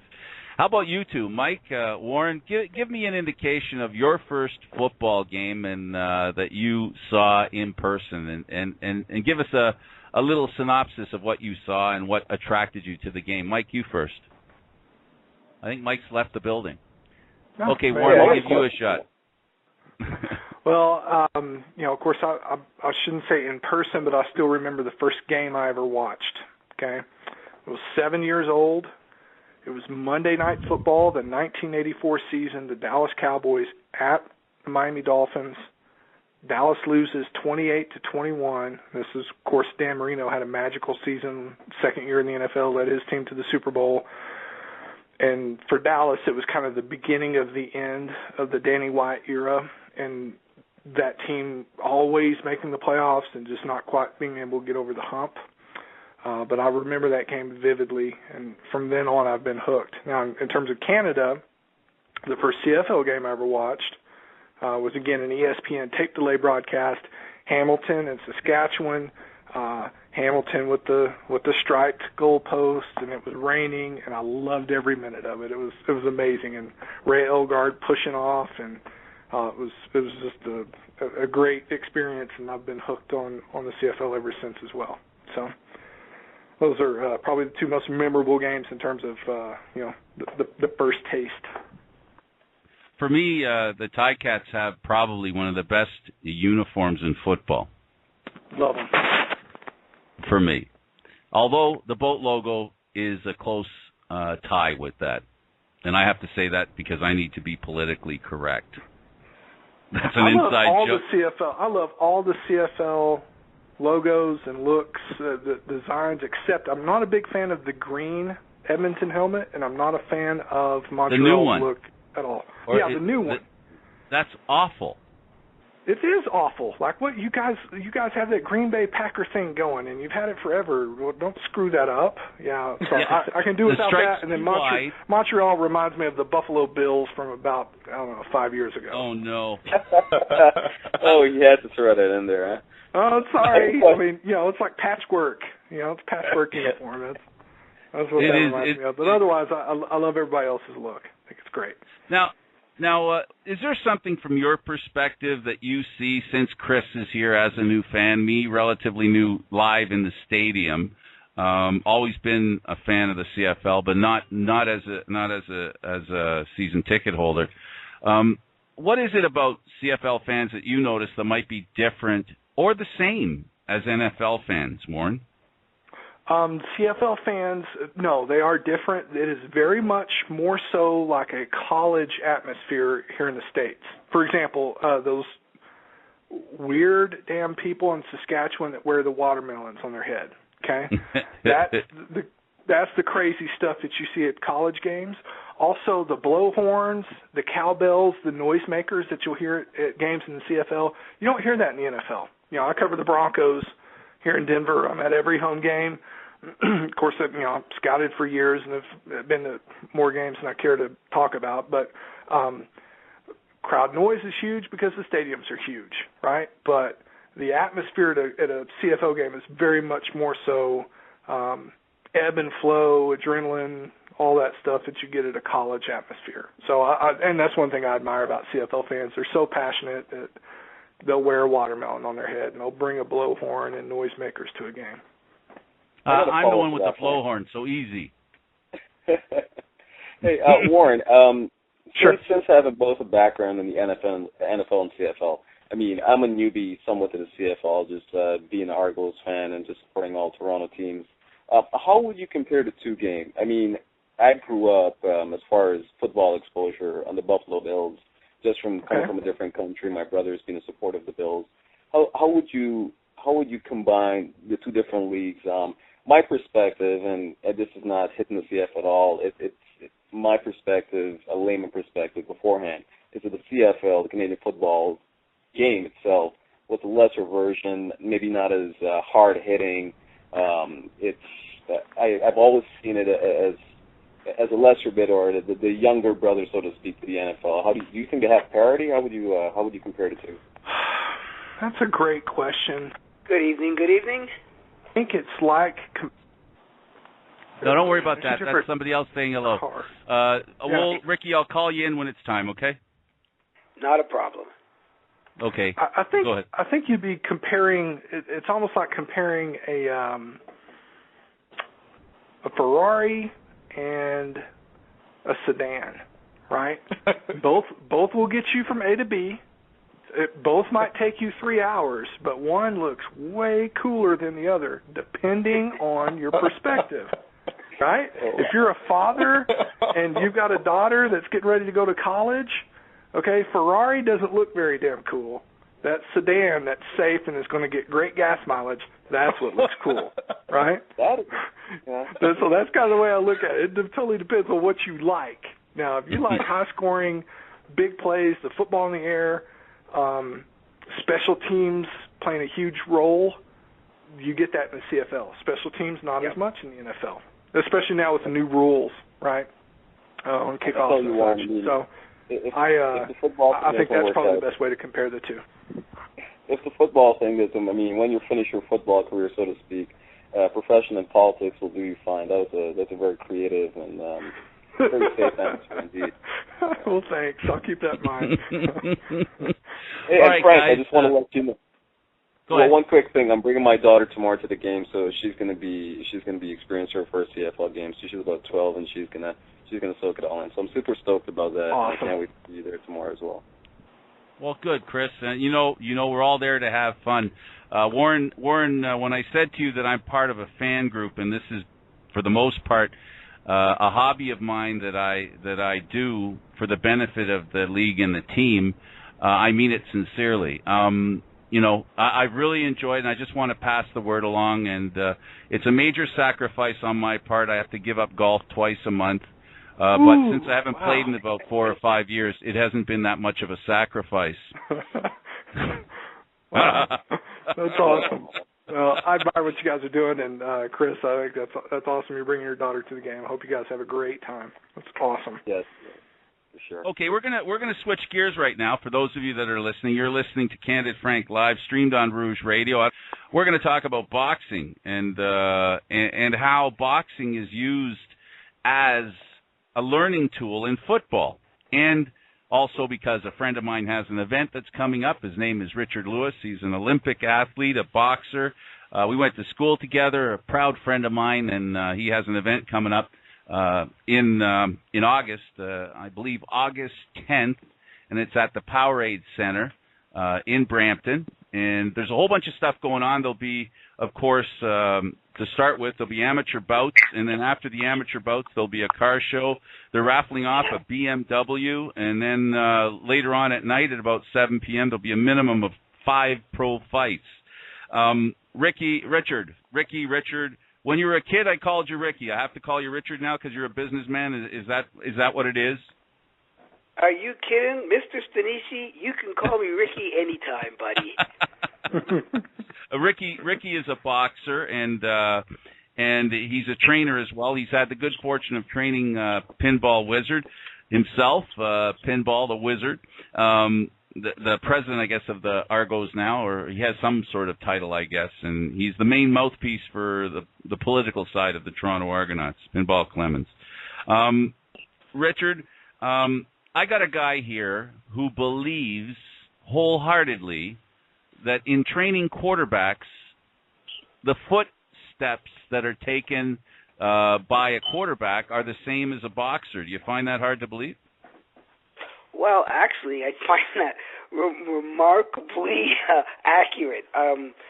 Just the intricacy, the little subtle foot movements and everything that get those quarterbacks out of the way of those flying defensive guys who are trying to take them out is a lot similar to boxers and those little slight movements they make just to change angles, just to make sure that they miss things too. So there is a great similarity. Warren? And I also find the one thing that makes me laugh about the two sports and how similar and how much they benefit each other. I don't know if you remember a football player by the name of Ed Too Tall Jones, who's played for the Dallas Cowboys. Oh, yeah. He interrupted his football career to have a boxing career.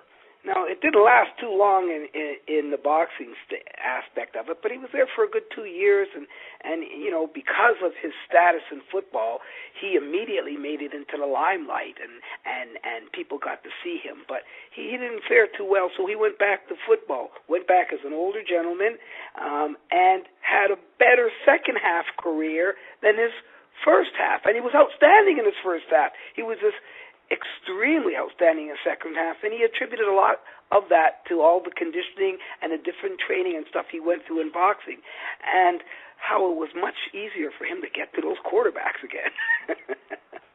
I have a suspicion, I have an opinion on why he didn't make it as a boxer. Go ahead, shoot. You're usually an intuitive guy. Thank you. He was too tall. Well, there's a couple of Klitschkos that would argue with that. Ba-da-bum-bum. Okay. Warren, you do train quarterbacks, and you do, you do believe in boxing steps, if you will, being a good way to train quarterbacks. Literally, some of the first sessions I do with guys is being light on their feet, light on their toes, moving in a circle, shadowing, all those things, weight transfer when they're throwing the football. A lot of guys who play baseball and then also play football and want to play quarterback have this tendency to take this big step before they throw like an outfielder, right, in baseball. It's not a big step in football. It's a 4 to 6 inches maximum step, and that's about the same that a boxer's going to take when he's delivering a straight right. And we work on jabs, and I take mitts out there, and we work on calf raises and jumping rope and being extremely strong in our calves down to our Achilles, which is the same as a boxer, being light on their feet, having strong legs, just like the gentleman said, being able to escape pressure with subtle movements in the pocket. It's all footwork, and it's the same for a boxer, exactly like he was saying, being able to avoid a punch, find different angles to deliver a punch, all those things, including weight transfer, they're all the same for a quarterback. Now, and it's I funny take a that unique you mentioned approach, that. though. Not every quarterback coach teaches it that way, but if you really look at the principles, it's boxing 101. It's boxing 101, and that's the way I teach my guys. Go ahead, Ricky. You were trying to say something. Well, I think that is extremely accurate, and especially because in football you need the subtleness, like you were talking about, and the explosive power, and you don't have to take that huge step. You're right. That's weight transfer, that's shifting, and boxers have to do that. We don't have that opportunity to take those big steps. It'll take us out of range of somebody, out of sync, out of that alignment to really land a punch and to be effective. So much as a quarterback, that a quick release, a quick shift, that quick pivot, and explosiveness is going to make sure that ball does travel the 60 yards it needs to go. I think that's brilliant, and they both go hand in hand. Richard, we were talking about earlier, and I don't blame you if you didn't hear it. Warren and I were talking about the dedication that football players have to their work regimen, that they work very hard. You've had a chance to train the odd football player. Is that true, and does it show in when you're training with them or helping them to recover from injuries? Well, just last year I was dealing with, unfortunately right now I can't remember his name. I think it was Cottrell. He was a defensive lineman for the Buffalo Bills, and he got injured. Had to go back and go through some rehab. Originally, he's from out our side of the border. He's from Montreal. So we got a chance to work with him and everything. And when he came to the gym, his work ethics, to putting him through the routines that were totally foreign for him, but were really beneficial for, like you said, weight transfer, explosiveness, everything that he needed to get back onto that football stage. And this guy came in, he was a 263-pound guy, and the thing that impressed me most about him was the speed factor. And I figured, I always watch football on TV. It's like I could play that. But if I seen this guy coming down the field at me, I just hand him the ball. That's a whole different ball game there. Well, they equalize things in boxing. In boxing, they don't make you fight outside your class, unless there's a lot of money involved.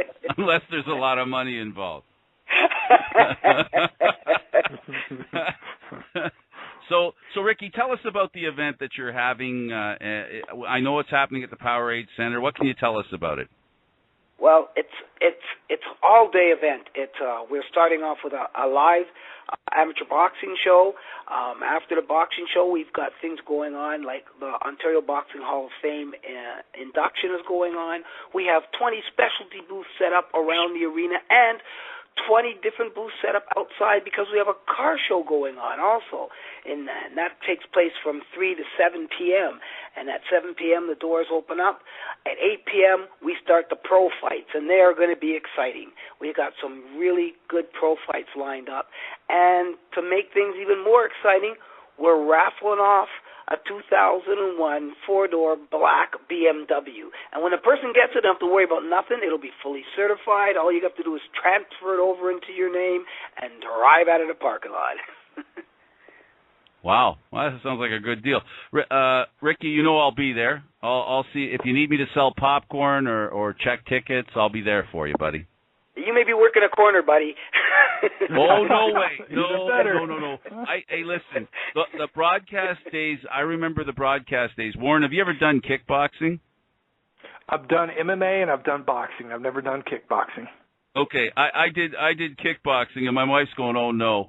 I came home after a kickboxing, and of course we were sitting right beside the ring doing our thing. I was doing the play-by-play of the kickboxing, and I get home and my wife goes, "What the heck did you do to your shirt? What'd you spill? Ketchup on it or something?" I said, "Ketchup? I didn't have nothing." There was blood all over my shirt. My wife just was totally, "Don't go do any of that stuff ever again. It's horrible. I can't get the blood out of your shirts." And I'm sitting there going, "That's the excitement of those ringside seats, too." No kidding. And I was introduced to it. I'll tell you, MMA, boxing. I really admire those athletes. Richard, boxing is how many events, let's say, happen here in the metro area that, like the one you're talking about on August 10th? How many of those happen? Well, in a year, unfortunately, we don't really get that many out here. In a year, we'll probably have maybe 6. Like last year, we had 7 events in Ontario. I'm not just in the metro area. I'm talking about in Ontario. But it's not for the lack of effort. Sometimes, it's a little harder to get athletes to come out here, and they come up here, and with the Canadian dollar being different and all those kind of things. But in the last little while, things are starting to pick up. And with the MMA scene picking up, also the boxing scene has picked up out here. So, the fighters out here, and the transfer over from boxing to MMA, just like from karate or Brazilian Jiu-Jitsu into that MMA field, all those fighters who will now have the one skill set are running around and picking up those other skill sets because it'll allow them to go and compete in MMA. So that a lot of activity, a lot of gyms. I'm connected with a gym called Elite Martial Arts, and it's in Mississauga, and it's run by a UFC fighter named Claude Patrick. So, a lot of great places out here to train, and we produce a very high caliber athlete when it comes to boxing and mixed martial arts. Ricky, it was really nice catching up with you again. We'll have to follow up again another time. It's really been a pleasure, buddy. Frank, as always, it's always my pleasure. Thank you, sir. You're welcome. Okay, Warren, we're winding down. We've almost completed 2 hours. Let's talk about your other. By. Has it? Good. I'm glad. By. Yeah. I'm glad. Let's talk. I don't know. As much as you know about hockey, I know about MMA. So I won't throw. Okay. I won't throw you under the bus. Don't throw me under the bus. Tell me about, from your perspective, the MMA here in Toronto. It's very big. Rogers Cable went nuts. Trying to change the rules here in Ontario to get UFC brought into Toronto. They've a new station. They call it Rogers Sportsnet 360. Used to be a different station, and now it's strictly an MMA station. It pretty much is an MMA station. What is it about MMA that's so fascinating for people, other than the obvious that it's extremely violent? Well, there is that obvious. It's extremely violent. I think what you also get is, and I don't want to be crude or disrespectful to the sweet science, because I grew up watching boxing, okay? But our world, not only here in the States, but in Canada as well, we live a faster-paced lifestyle, right? We have the internet, we have our cell phones, we're going to meetings, we're watching stuff. Our attention spans are much shorter as society. So the beautiful thing about mixed martial arts is you don't see a 12-round boxing fight. In that same period of time, you might watch 3 MMA fights. The chances of seeing somebody get knocked out are great, and I think you also get you have so many different genres because so many people here in the States, at least, guys, wrestle in high school, some wrestle in college, but then there was no outlet for them after wrestling, right? And then you've got boxers, and you've got kickboxers, and then you've got grapplers. You've got all these different styles, and it comes together, and it answers that age-old question: could a wrestler beat a boxer? Could a boxer beat a wrestler? Could a wrestler take on a kick fighter? So you've got that mixture as well. So it's unique in that regard, and it's a little faster paced. It's like I said, I'm not an expert with MMA, but from an outside observer, it seemed like the natural progression from the tough guy contest. Yep, because it was basically no holds barred, right? Right. Back in the day, it was for sure. Yep. Yeah, that's what it looks like to me, and I'm old enough to remember that part. And basically, where bouncers had it out. It was basically who was the best bouncer, type thing. And now it's progressed into this MMA thing. Now, as much as you referred to, to boxing as the sweet science, I think the MMA has become, I'm trying to figure out a term for it. It's become the science of submission. It's not as important to knock somebody out in the MMA. You have that outlet where submitting is part of the program. So a guy can, without, like in boxing, throwing in the white towel is a really bad thing. You know what I mean? Right. Yeah. Whereas submission is not a crime in the MMA, which gives an outlet for less injury. And some people may find it hard to believe, but there are less injuries in MMA than there are in boxing. Absolutely. Can you speak to that? Absolutely. Well, and also, I'm sure it's the same in Canada, here in the States, due to football, due to the big lawsuits, concussion awareness is at reached a premium, a very high point in terms of our everyday consciousness. It's discussed about, it's talked about daily, right, by some of the biggest names in sport. So, like you said, yes, those are 4-ounce gloves. Yes, we see dudes get knocked out, but you also see guys get submitted, and they'll tap out rather than get their arm broken. And the fights are shorter. There's a lot less pounding on the brain. So I think a lot of people look at MMA as a safer sport than boxing because you don't have that consistent brain trauma. You might get knocked out, but you didn't get hit 70 times in the head during your fight. You might have gotten hit 3 times and got knocked out. And I think there's the concern that the same thing with football, the constant hitting of the head, that's what you get in boxing. So, yeah, there's definitely a sentiment amongst parents and young people that if you're going to be in combat sports, MMA is definitely the way to go versus boxing. And also the definition of a body blow in boxing is totally different than the MMA. Yes, it is. Your foot can be a target in MMA. Absolutely, it can. Sure. Causing a person to submit isn't just about pounding him in the stomach or in the abdomen so that you can expose his head. In this case, you're not using it to go to the head. You're just using it to win the match, which I think is the finer point of why the MMA is a lot safer than boxing, and maybe that's why it's so attractive, not only for the people to watch, but the people, as you say, to participate in the sport. Oh, no doubt. I mean, the training is grueling either way, whether you're talking boxing or MMA. But in terms of what you put your body through, yeah, I think it is safer. Now, and I say that being a boxing fan. I like boxing. I prefer boxing to MMA, but that's just the truth of the matter. Well, I'll be honest with you. I love Ricky like a brother, but I'm not a big. I got to be honest. I'm not a big fan of MMA or boxing.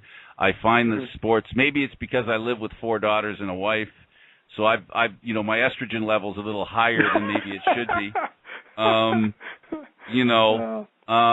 So possibly maybe I don't have the support around me to talk about it. It gets snuffed out right away. Like my wife can tell when I'm switching to that channel, and somehow it disappears before it even gets on the screen. So that's awesome.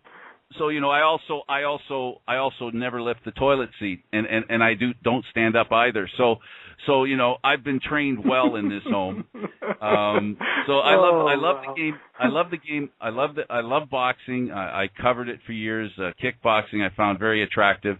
Sure. But I've been sort of subtly brainwashed into not enjoying it as much as I used to. Now, for someone. Now we've talked about your football, your MMA. What other interests do you have? Because I have a feeling that you might have other interests that might be interesting to talk about in the last couple of minutes that we have here. Or anything you want to share with us? Well, I do the quarterback training. I put on camps and clinics, not only to help high school football players here in the States get better, but also to help them get to college. So that occupies a lot of time. And you know what, Frank? I'm married with 5 kids, 3 girls and 2 boys, and they keep me busy as well. So pretty much every hour of my day is occupied. So not a whole lot of downtime. Yeah, that is. So tell us about, in the final 2 minutes, how can our listeners find you and listen to what you have to offer? Because you have a lot of great things to offer, and I don't want to surprise anybody, but if you listen to his program, he actually talks to CFL people, including Mr. Cohan, and also talks about the CFL in general. And he really is a promoter of the CFL, and I have to tell you, folks, that's why he was invited on here. So give us an idea how to find you and how to listen to you. Sure. Best way for folks up north to check it out is to go to www.espn1580.com, so espn1580.com. You can listen to the streaming live button. And we also have an iPhone and Android app for cell phone users who want to listen online as well. And I'm on 12 to 3 Mountain, which for folks in the Toronto neck of the woods would be 2 to 5 Eastern, and that's Monday through Friday, weekdays. And it's interactive. I take phone calls, text, emails, etc. And if you're having any issues with the ESPN site, you can also go to my personal site, which is mypassionisfootball.com, and you can listen live to the show there as well. Now, the site that you have, My Passion is Football, what's on that site that people may find interesting? Other than information on the show? On my camps and clinics, upcoming events, and then once the football season starts here in the States, I'll have a daily column that I write about, various issues relating to football.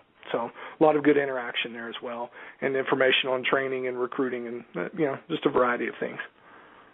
And if you had one passing thought to leave us with, in as far as Canadian Football League, Canadian fans, one final comment, advice or opinion, or for us Canadian Football League fans and those of us who live in Canada. Don't take the CFL for granted. Tell your friends about it. Talk to people who may not appreciate it. Get them to watch the game right now because it's some of the best CFL football that's ever been played. I love it, and I want people to continue to spread the gospel of CFL because it's a great time to be a fan of the CFL right now. And for folks who can do that, to be able to tell their friends about it would be great.